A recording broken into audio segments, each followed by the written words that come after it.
السلام علیکم ناظرین، وائس آف ایجوکیشن اس یوٹیوب چینل پر آپ کا ایک بار پھر استقبال ہے۔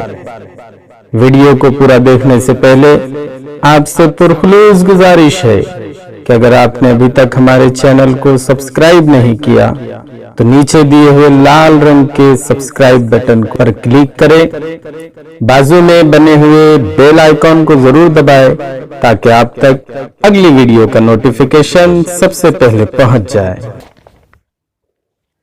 آج ہماری قوم میں تعلیم روایت بن چکی ہے۔ تعلیم کو جتنی اہمیت دی جا رہی ہے، تربیت سے اتنی ہی غفلت بڑھتی جا رہی ہے۔ انسان کے تعلیم یافتہ ہونے سے کہیں بہتر ہے کہ وہ تربیت یافتہ ہو۔ آئیے تربیت کی ایک انوکھی مثال ہم اپنے اسلاف کی زندگی سے دیکھتے ہیں۔ ناظرین، شیخ سعدی شیرازی کے نام سے ہم سب واقف ہیں۔ آپ کی تعلیم و تربیت پر آپ کے والد خاص توجہ فرماتے تھے۔ کم عمری سے ہی روزے رکھنا، نمازیں پڑھنا، سچ بولنے کی عادت آپ کے والد ہی نے لگائی تھی۔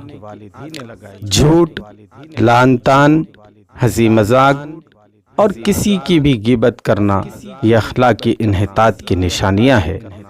غیبت کی عادت سے اپنے بچوں کو کیسے بچایا جائے، اس کا عملاً نمونہ شیخ سعدی کی زندگی سے پیش خدمت ہے۔ آپ خود فرماتے ہیں، میری ابتدائی تربیت اور اخلاقی نشو و نما والد محترم کی خاص دلچسپی کی مرہون منت ہے۔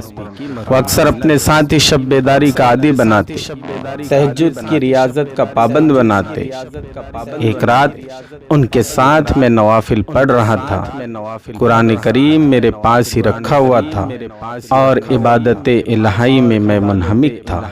ہمارے ارد گرد کچھ لوگ گہری نیند سو رہے تھے۔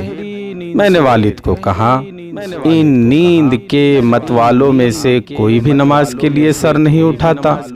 یہ ایسے غافل ہوتے ہیں گویا انہیں موت نے سلا دیا۔